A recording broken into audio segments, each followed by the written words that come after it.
एक मोठी बातमी, यंदा गणेश मूर्ती 20 ते 30% महागण्याची शक्यता आहे। कच्च्या मालाच्या दरवाढीचा वाशिममधल्या मूर्तिकारांना फटका बसलाय।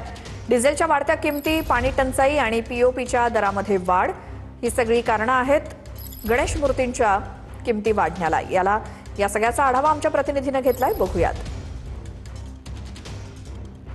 वाशिम जिल्ह्यातील मूर्तिकार हा अडचणीत आला आहे। जवळपास जर बघितलं तर युद्धाचा परिणाम, तसेच डिझेलचे दर वाढले त्याचा परिणाम, तसेच जर बघितलं तर पाणी टंचाईचा सामना, हे तिन्ही एकत्र बघितलं तर मूर्तिकार अडचणीत आलेले आहे। त्यासोबत मूर्तिकार आहेत। दादा, काय परिस्थिती, काय कारण याचं? युद्धाचा परिणाम झालेला आहे।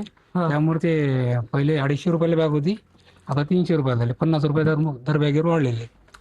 डिझेलचा काय परिणाम? डिझेलमुळे डिझेलचा भाडा वाढलेला आहे, म्हणून त्याच्याहून तुला वाढून आलेली वाढ झालेली आहे। त्याच्यात युपी मध्ये बी वाढ झालेली आहे आणि आणखी माल बी स्टॉक बी खतम झालेला आहे, माल बी भेटेना। त्याची संख्याही घटणार असल्याचं यावरून सांगण्यात येत आहे। कॅमेरामन सज्जन राणेसह विठ्ठल देशमुख, TV9 मराठी, वाशिम।